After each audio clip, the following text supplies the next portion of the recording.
When we were in Korea, one of the most memorable experiences we had was eating Dakgalbi, or spicy chicken stir fry. I love the fact that they put cheese on top and then use the leftover sauce to make fried rice.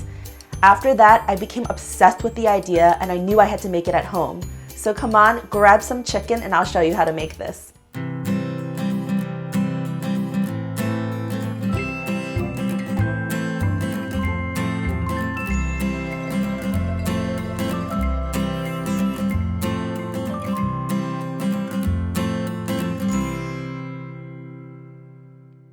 I don't know if you can tell, but today there's a whole lot more ingredients going on. And I know that's so unlike me, but trust me, it's totally worth it. So what you're gonna need is boneless, skinless chicken thighs, Korean curry powder, Korean red chili pepper flakes, sugar, Korean red chili pepper paste, soy sauce, sesame oil, ginger, garlic, water, salt, mirin, scallions, green cabbage, Korean sweet potato, perilla leaves, enoki mushrooms, Korean rice cakes, and shredded mozzarella cheese. So I have a pound of boneless, skinless chicken thighs, which I just trimmed of the excess fat and then cut into bite-sized pieces, but don't make them too small because they do shrink a little bit in the pan. And then we're gonna start with our marinade. So I have a tablespoon of soy sauce, 2 tablespoons of water, and then I'm gonna add some sweetness with 2 tablespoons of sugar, as well as 2 tablespoons of mirin. And then even though I added soy sauce, I'm also gonna add some salt. So this is a teaspoon of kosher salt. So this is gochugaru, or Korean red chili pepper powder or flakes. It's interchangeable. This just is a coarser grind. I'm gonna put in about a heaping tablespoon. If you like things spicier, go for more. And then I have some gochujang, or Korean red pepper paste. It's just a little bit sweet, salty, pasty, spicy, and hard to replace if you don't use this. So this is crucial. So we're gonna use 2 tablespoons of this. And there are different levels of heat.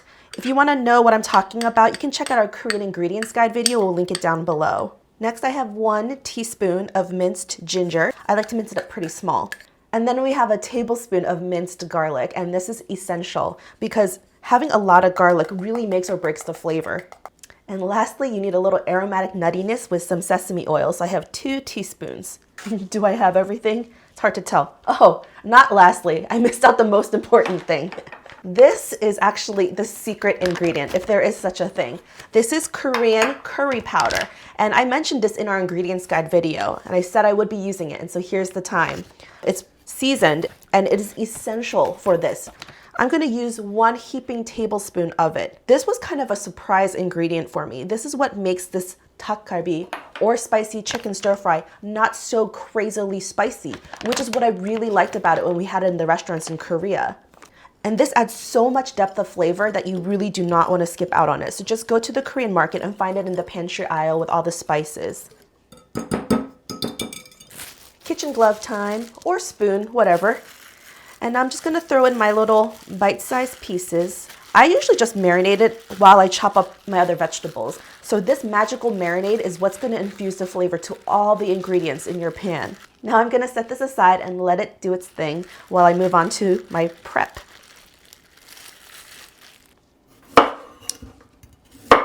Right now, I'm peeling a goguma, or a Korean sweet potato. It's a little different because the flesh is white, it's a little firmer, a little denser, and I think, in my opinion, a bit sweeter.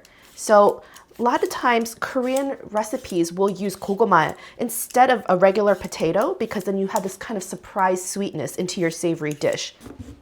I'm not being too precious with this. I'm just gonna give it a rough chop. I don't want to go too thin though, because when it cooks in the pan, I don't want it to disintegrate into nothing. And then I have 2 scallions, or green onions, and I'm going to cut these into roughly 2-inch lengths.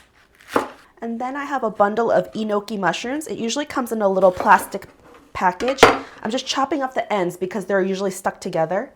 I may or may not use this whole bundle, we'll see. These are called perilla leaves, or sesame leaves, or in Korean, 깻잎. Usually Korean households will have this growing in their backyard. It usually grows like weeds. I'm just gonna take off the stems. 깻잎 is so aromatic. It's like a cross between, in my opinion, mint and basil. I'm just julienning it, but you can do thicker cuts. You can rip it up into pieces. That was about 7 leaves. And then I have 9 ounces of green cabbage. So this is just regular, normal green cabbage that I just cored and cut into bite-sized pieces. And the last thing I'm gonna add is tteok. These are just Korean rice cakes and they turn soft and squishy, but also a little bit chewy, kind of like pasta. This cut here is called tteokbokki tteok, and it's these cylinders. And what I did was I just pulled them out and I soaked them in water, in cold water, for at least 20 minutes. Any leftovers of this, I usually like to keep it in my freezer in a Ziploc bag. And the last element is mozzarella cheese. So Korea is getting more and more into adding cheese with spicy foods. I've had it like 2 or 3 times when I was in Korea for different dishes. And it just adds this beautiful creamy texture to everything and it pairs so well. There's no measurement for cheese, it's just whatever you like. And while I'm here and chopping, I'm just gonna get the rest of my ingredients for my fried rice.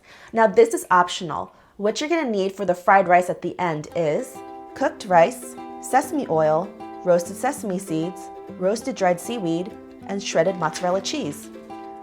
So this is kim, or roasted dried seaweed, and I just using a little bit that I had in a little pack that I got from Costco. I love that crunch, it's like fall leaves. Whatever kind you get, make sure it's roasted in sesame oil and seasoned with salt. This adds so much flavor to the fried rice in itself. Again, there's no measurement for this either, it's just what you like. I also have my sesame oil and sesame seeds on standby. I just use roasted sesame seeds that I get from the Korean market. They sell it in a container. Now everything's ready. I'm gonna do something a little different. Instead of heading over to the stove, I'm gonna bring the stove here.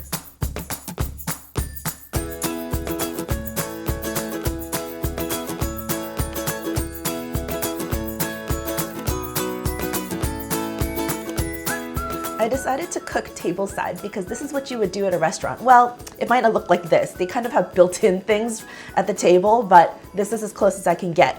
I'm gonna start with giving the gogumas or the sweet potatoes a head start. So I'm gonna add a little veggie oil, my goguma.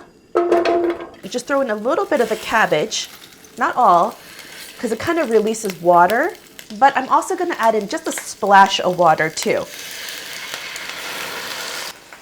And then I'm gonna cover this so oil doesn't hit me in the face like it actually did. So I'm gonna give the gogumas a chance to get a little bit softer before I put the rest of my ingredients in.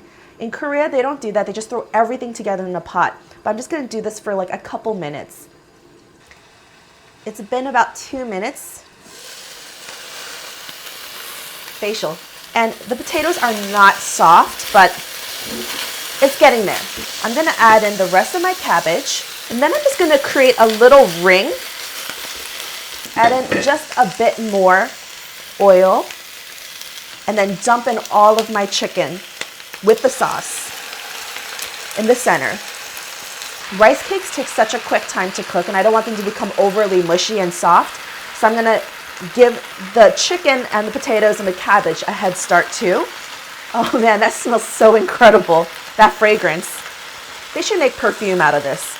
And then there's nothing more to it. All you're doing is just stirring once in a while and babysitting it. That's why this is perfect for when you have guests over. You just prepare all the ingredients raw, bring it to the table, and everyone can just salivate while watching this cook. Note to self, don't film a video of this while you're super hungry. So here's my rice cakes that are drained. I'm just gonna add them in as well. And you'll see them just start to get soft and squishy. If you find that your sauce is a little too thick or there's not enough sauce at the bottom of the pan, feel free to add in a splash of water or even some chicken broth. Now I'm just gonna let this go until the rice cakes get a little soft. And then after that, I'm going to just top it with the rest of my toppings, which is my enoki mushrooms, scallions, perilla leaves, and shredded mozzarella cheese. Then I'm just gonna turn off the heat, cover it, and just let that cheese melt over it, and then it's just time to eat.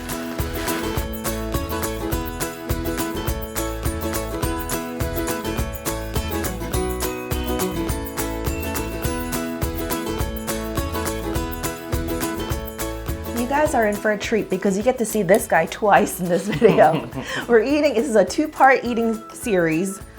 Oh, look at that. You get a little bit of everything. If you want to, you could just like mix it all up. Woo is right. I'm gonna get a little bit of everything. So what we have here is some lettuce leaves and extra perilla leaves or sesame leaves. And I like to just eat it wrapped up.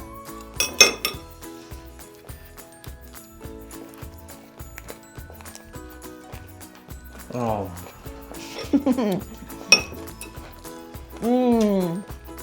That's good.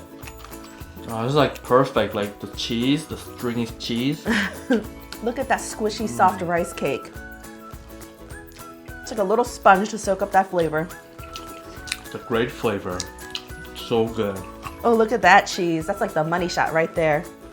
All right, don't fill up because we have to make the rice. But this is just spicy, sweet, savory, aromatic, wonderful. Totally brings me back to Korea, where we ate this for the first time. Changed our lives.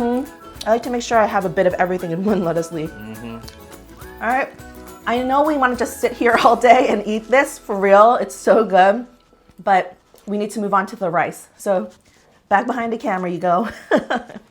Now, normally at a restaurant, you'd be eating this with a group of people, so you'd be mostly done, but we just stopped. And then what the lady at the restaurant does is that she'll scrape up most of the leftovers that you have. And trust me, normally you wouldn't have this many leftovers. You would just have just a few. But it's kind of like common decency to leave some chicken, vegetables, and sauce behind.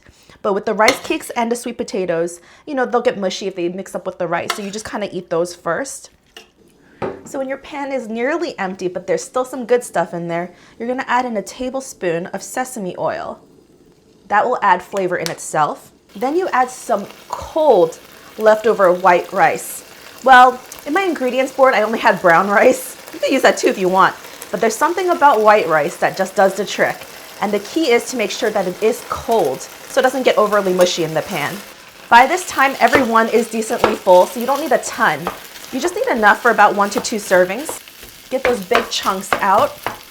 And make sure your heat isn't extremely high because then it can burn. You're gonna add back some of that leftover stuff, some chicken and some mushrooms and some vegetables. And remember that shredded roasted seaweed?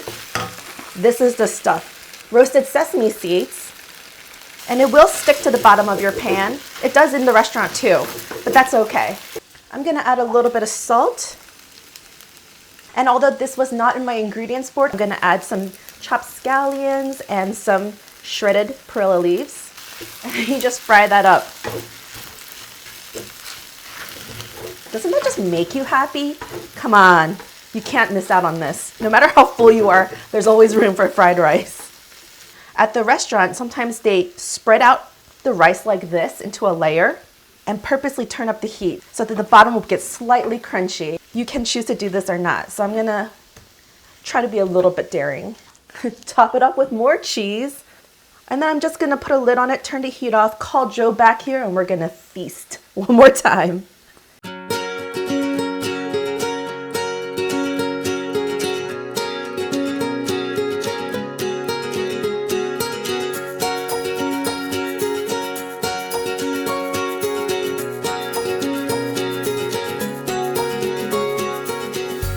Man, doesn't that look and smell so wonderful? Yeah, you guys scrape that. Oh, look at that. That's another money shot right there. I'm excited. How flavorful your rice is really is dependent on how much leftovers you have of the chicken. So if you were greedy, then you're out of luck with the fried rice.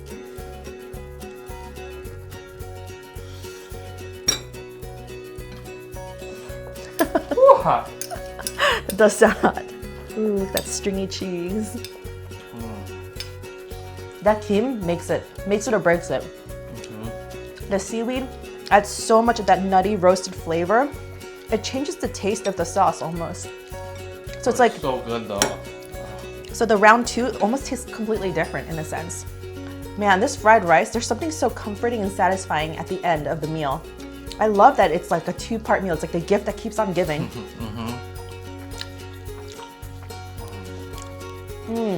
That cheese and the spice, perfect, right? Those fall so well together.